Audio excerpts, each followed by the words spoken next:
23rd of September 2012. Internship. A 9.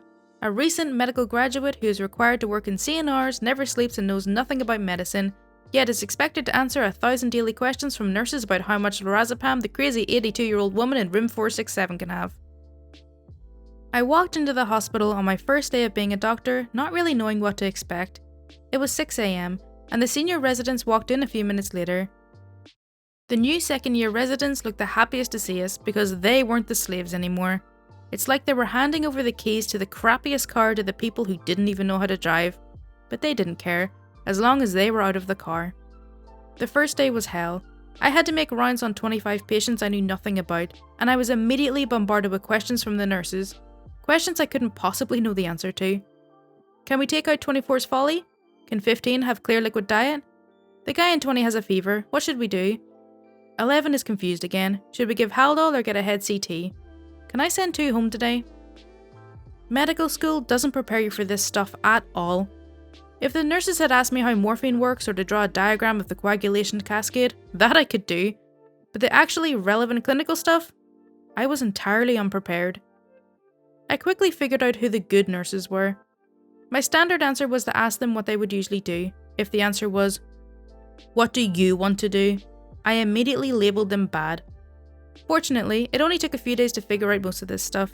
It's a sink or swim environment, and we all swam. My first real test came the next day. My chief resident told me to assist Dr. F, not his real name, in the OR. My first operation, I was absolutely ecstatic. No senior resident, no chief, just me and the attending surgeon, a man I'd never met.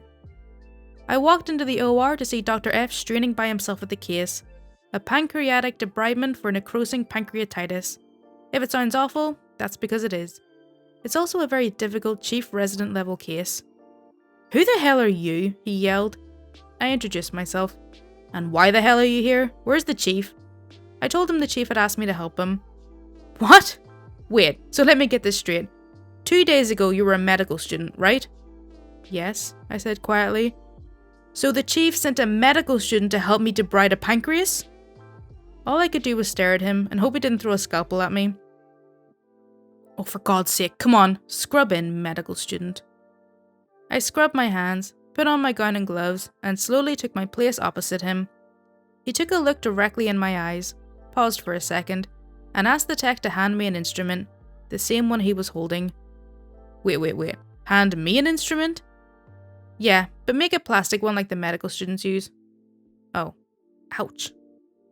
He was kidding, of course. Over the next 2 hours, he instructed me exactly what parts of the organ to remove and what parts not to touch, and how. We worked together for those 2 hours cleaning the patient's organs. I was not a bystander or an observer. I was operating. I was a surgeon. Dr. F turned out to be one of my biggest allies over the course of my training, and one of my biggest influences. He taught me not only how to be a surgeon, but how to be a doctor.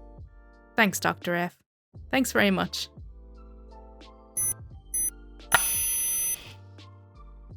27th of September 2012.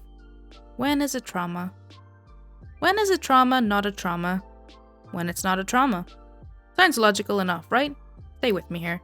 I'm about to prove that it isn't always so easy to figure out when you don't know the story. In the midst of an otherwise slow morning, yet another fall was about to come in. Would it be another elderly person on blood thinners who lost the unending fight against gravity? Some idiot working on his roof in the rain? An unlucky arborist whose harness broke? None of the above. It was a young woman found on the ground in a parking garage. Great, another one found down. Whee, what fun! Though she didn't have a mark on her head at all, she was certainly acting like she had a severe head injury. She was terribly confused and could barely keep her eyes open. Uh-oh, I thought. This was gonna be bad. Our physical examination only noticed some scratches on her knees, and the bottoms of her feet were filthy. We rushed her off to the CT scanner where I expected to find a massive bleed. I watched the scans of her brains as the pictures flipped by on the computer screen, but it soon became clear that she had nothing. Nothing. Her brain and the rest of her body appeared completely normal.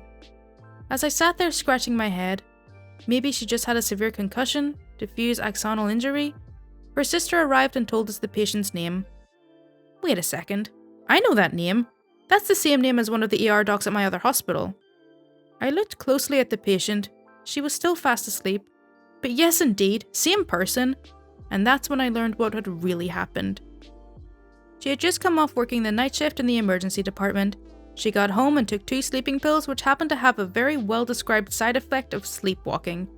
Her feet were so dirty because she had sleepwalked out of her bedroom, out of her house, and all the way to her parking garage, where she had finally laid down to sleep next to her car. That's also why she couldn't keep her eyes open. She woke up about an hour later, completely uninjured but embarrassed as hell. "I'm supposed to be where you're standing, not in the bed," she told me.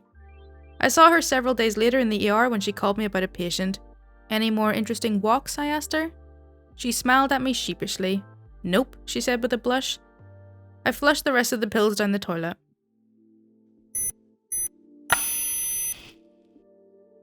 3rd of October 2012. You're fired. I got fired. Yes, it's possible for a doctor, even a trauma surgeon, to get fired, but I never had, until a few days ago. Fortunately, there were other trauma surgeons who were available to care for this patient. Wait, let me take a step back and explain. Before you get worried, don't. It has a happy ending. Sorry if I just spoiled it. A 40-something-year-old guy was brought to me after he rolled his car over several times. He was clearly intoxicated, but also clearly in a lot of pain. After an exhaustive workup, he had a collapsed lung and several broken ribs. I inserted a tube into his chest to re-expand his lung, and I admitted him to intensive care. The next few days were rough for him. Rib fractures hurt like hell, or so I'm told. About 3 days later, his lung remained expanded, so it was finally time to take the tube out.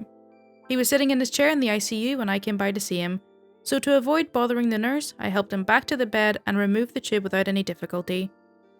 When I went to his room the next day, his wife ushered me back out. "We want to see Dr. W instead of you from now on." She must not have seen the flabbergasted look on my face because she didn't explain. I haltingly told her okay, but I had never been fired before. Without a word, she gave me an awkward half smile and went back into his room. I started to walk away. No, I've never been fired before. What the hell did I do wrong? I had to know. I steeled myself, turned back around and went back into his room. "I understand what you're saying, and I'll ask Dr. W to see you," I told him. "But I need to know what I did wrong. If I leave here today having not learned anything, then I can't improve myself." She explained that they were very upset about how I hadn't gotten the nurse's help the day before, and from their viewpoint, that had made removing the tube more difficult and more uncomfortable. I explained that I tried to be self-sufficient and not bother the already overworked nurses. I then thanked them and left, feeling very unsettled, but at least I knew why. Dr. W called me the next day. He went to see the patient, but he and his wife now wanted me back as their doctor. Apparently, they were so impressed with how professionally I handled the adverse situation that they instantly felt at ease with me, and their trust and faith in me had been completely restored. I'll never understand the human mind. This is why it's called the art of medicine. There's so much more to it than just fixing holes and removing dead stuff. But every day I learn something new is not a wasted day.